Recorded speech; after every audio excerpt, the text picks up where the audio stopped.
Hi, and welcome to Debbie's Rusty Brush. Okay, so today what we're going to do is paint a dog, or we're going to attempt to paint a dog. I had a viewer ask me to do a dog, so that's what we're going to do. Now, all of this is over on my Facebook page, and it's Debbie's Rusty Brush over there, and I have done it in 3 parts. The first part is the background, and then I went live and I painted the dog, and then I wasn't happy with the chest area on my dog, and if I use a reference photo, I use it on my phone, so I did not have a reference photo available because I tape on my phone. So I wasn't happy, so I went and looked at a reference photo, and then went ahead and went live again and fixed the chest area on the dog. So as you see it, it will be filmed all together. It will be edited to be together. But if you hop over to my Facebook page, it's going to be in 3 different videos to see the entire thing. All right, so what we're going to do, the background is going to be a multi-green color. I want our Basset Hound to look like it's in a park. And so I just want the back to be different shades of green to make it look like it's an out of focus background, because our focal point is our dog. All right, and so typically I do not draw an image on those things that I paint, especially if I'm comfortable painting what I'm painting. In this case, I am not comfortable painting dogs. I have not done a lot. In fact, I think I've done a couple of dogs in my time. One was I tried to do my Basset Hound. I did not draw a picture onto my background first, and it was a hot mess. So this time I'm going to go ahead and do my Basset Hound, or a similar Basset Hound. I am going to go ahead and draw that on here. That is the only part that you won't see. If you want to do this and you want to do a similar dog or any other dog, my suggestion is that if you're not comfortable drawing, that you do an image transfer. Now, if you use chalk paint, as I did as my background, graphite paper will work to do that transfer. Otherwise, there's a special vellum paper that you can use, or I have a YouTube video that is how to transfer an image onto acrylic, because the graphite paper won't work with acrylic, using chalk pastels. And so I do have that in my playlist here on YouTube, and you can hop over and take a look at that, and it'll show you how to transfer that image. And just print yourself off any picture that you want to use, or a picture of your own dog, and it'll show you how to transfer that image onto your background. All right, so without further ado, we're gonna get... Okay, so what we're going to do on this little 6x6 by 1.5 inch canvas is just paint the background. And I'm doing this with my DIY clay-based chalk paint. And right now I'm just putting a base coat of mint chip on the entire canvas, sides and all.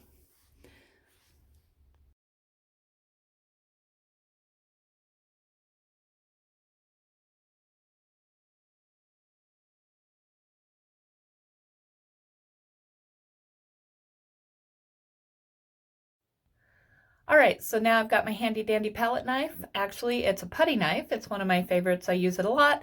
And I'm just adding several different greens from my DIY line in to the background. So I've got Fancy Farm Girl, Monet's Garden, Mint Chip, Apothecary, and Salty Kiss.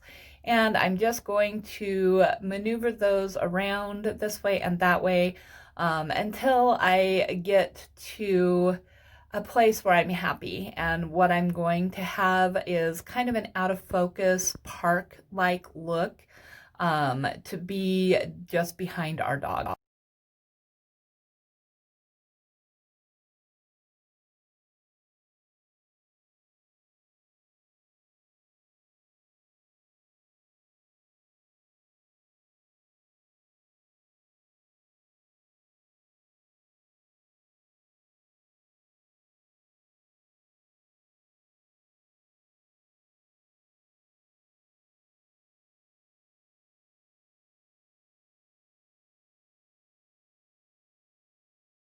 All right, now I'm just going to add in a little detail. So I'm making a bush with Salty Kiss and a tree out of Monet's garden.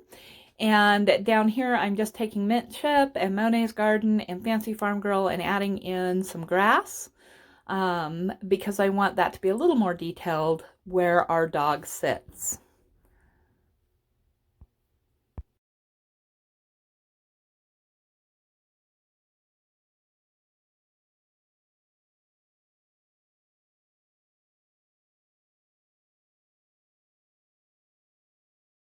Just doing a little bit more detail with our bush and our tree. And then in a moment, I'm just going to scrape my putty knife up through the grass. I'm not using any paint at that point. I am actually taking paint away and adding in the texture.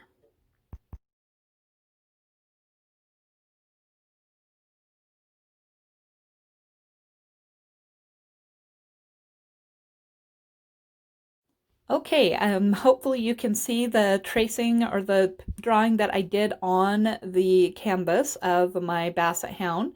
And so with this, I am just going to go through and kind of paint within the lines. I know where I want my white, where I want my black. And so right now I'm just going to be filling in the white areas and the black areas to get some delineation going and to bring my drawing more to life on my background.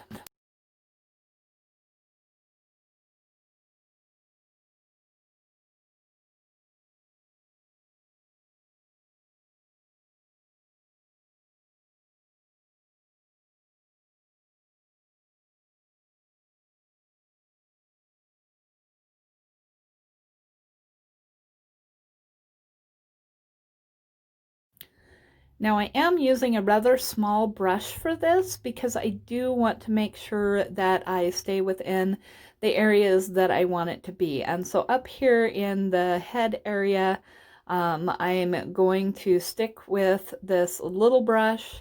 And then when I get down into the ear, I will switch to a little bit bigger brush just to make it go a little quicker. Now what I'm doing is I'm mixing black with the white and adding some shading in under that bottom lip. And then we're just going to continue on with our black there. And now I'm taking some yellow ochre and cobalt blue and some burnt sienna.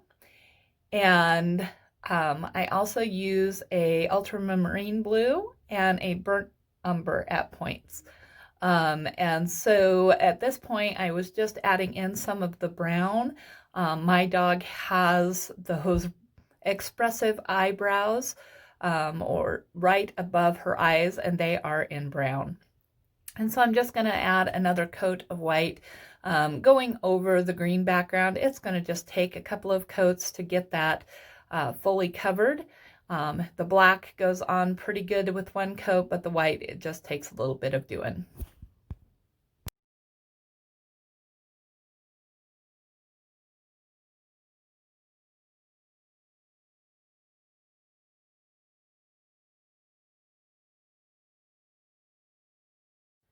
Now I'm putting a little bit of that brown in along the side of her face and a little bit of blue up here on the top. And at this point I am using the cobalt blue.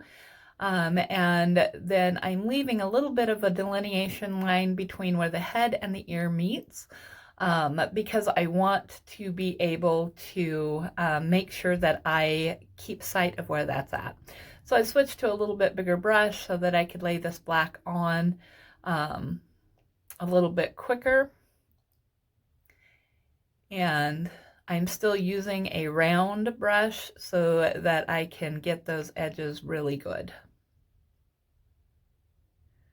And so we're just going to lay in this other ear over here using this big brush.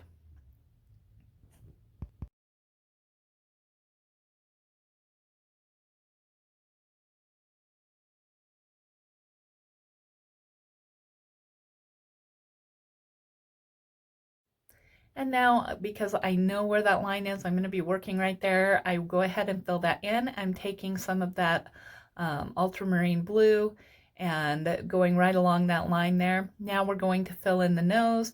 I'm just outlining it in black. I'm adding the nostrils in a dark black, and then I'm just going to use the blues and a little bit of white mixed in with black to shade and highlight the nose.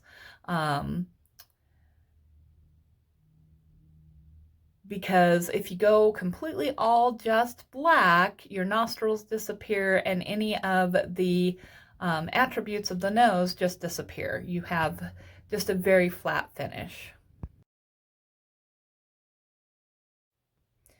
Okay, and now we're just going to go through and put in the wrinkles in this leg and some shading along the bottom between the legs and the chest.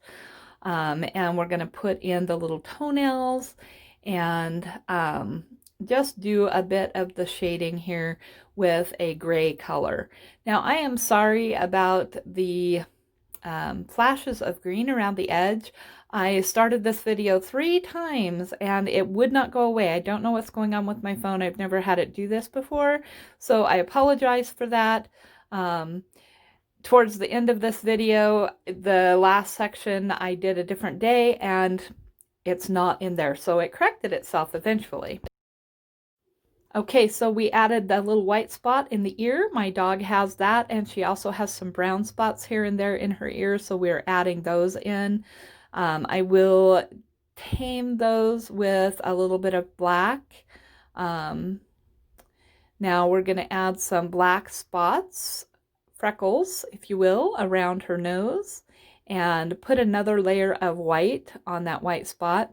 And now we're going to add in the eyes. To me, it just kind of freaks me out when I'm doing an animal until I get the eyes in. It just doesn't look right. It starts to come to life when I get the eyes put in there. So we're just adding white around the very bottom edge, and then we're putting in some burnt umber and a little black pupil.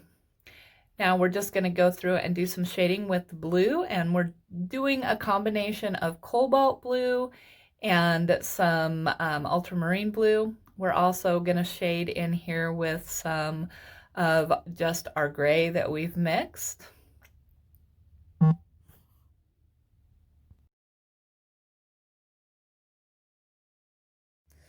And we're just adding a bit more white because I didn't feel that I had enough coverage. And it also helps to give more of a blended edge to the freckles that we added. And so we'll go back and forth a little bit, and another coat of white on our ear. And we're going to add just a bit more brown. Now this is the burnt sienna and the yellow ochre mixed together. And then we're going to feather it in with a little bit of black. And then right there along the edge of the ear where the sun would hit or the light would hit, we're using some cobalt blue, doing a little bit of finger blending. I do that a lot. I like the effect to get those harsh lines to go away. So down here closer to the shadowed area, I'm adding in a little bit of ultramarine blue and putting a little black in there and doing a little finger shading with where that brown is, just so that we don't have harsh lines. Adding a little bit more brown down here along the edge of the ear. And then we're just going to do some more shading on the paws.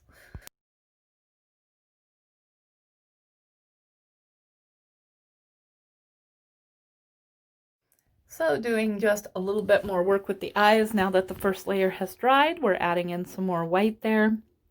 And now we're going to just take a little bit of white mixed with our cobalt blue and add in a shadow.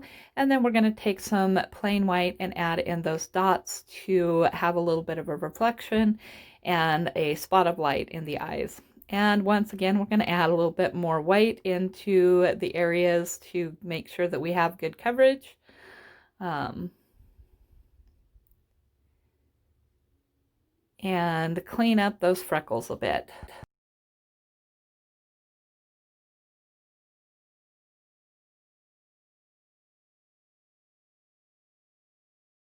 Okay, now I'm really close to being done for the time being, and then I decide, after I've signed the painting and everything and I've shut down for the night, I decide that it just doesn't look right. I'm liking the ears, I'm liking the face, the feet are okay, but it just doesn't look right to me. The chest area is just flat and has no definition to it. As I was painting, it looked fine, but when I stepped away and I looked at it and looked at it, it just wasn't right. And you'll see where I cut the video and then go back in and we do some work on the chest. And it's okay to do this. If you're not sure, you need to look at a reference photo again, whatever, step away and do what you need to do, come back to it the next day, make those little adjustments that you feel need to be made. There is absolutely nothing wrong with that. There are times that I might decide to fix something that just is bugging me a week down the road. So just because you've finished your painting doesn't mean it necessarily needs to be finished, and you can go back and do those editings anytime that you want. So here I'm just adding a little bit more detail to that grass because there again, I think that I'm done with my painting. Now you can see that we just definitely needed to have some of those skin folds through our chin area and down through our chest area. That was what we were missing. That was what was bugging me. But I couldn't figure it out when I was sitting there and I was kind of tired. So after looking at it, I decided that I really needed to go back and film this part and make our dog be more realistic in our chest area. So with this, what I'm doing is I'm doing a gray, but I did go ahead and add just a little bit of burnt sienna and yellow ochre in there, and I'm lightening it as I go. So I start with my darkest color and then I lighten it just a little bit and soften those edges, and then I lighten it a little bit more and soften those edges, and then I'll go back in with our bright just plain white and get lighter and lighter as we go, so that we don't have harsh lines through those folds, but we do have the delineation where it's folded under, where it's darker, and where it's lighter on top, where the fur is on top. And I, there again, do a lot of finger blending to make sure that those lines are blended well and that we have nothing harsh going on. And if you look quick and close here in just a moment, you'll be able to see my Basset Hound as she's peeking out the door there.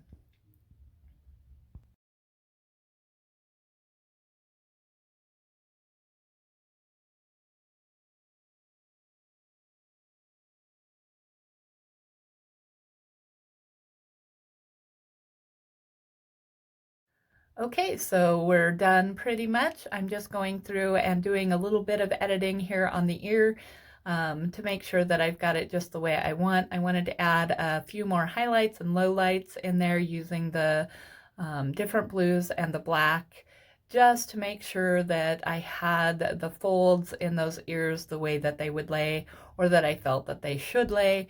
And so I'm doing a little editing since I went back to work on that chest area.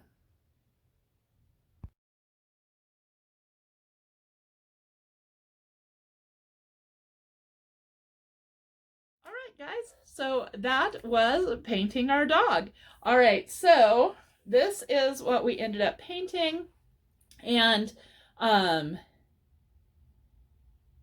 you can see prior to me coming in and putting all of the folds in his chest, he just didn't look right. So I went ahead and I did that. Now this is not a perfect match to our girl Charlie, but it's close. This has her coloring. She's got the brown with the black and white. She's got the little freckles on her face, and she's got this little white spot on her ear as well. Okay, so here this is. If you like my videos, please give me a like and share my video with your friends. If you haven't, subscribe to my channel, and let me know in the comments if you liked our dog, and if you want to see me paint something specific, that I will give it a try. I can't guarantee that I'll be able to do it, but I'll show you whether it's a win or a fail. I will do the video and show it to you guys. All right, so you guys have a great week, and I appreciate you coming and staying with me for a little while this week. Bye-bye.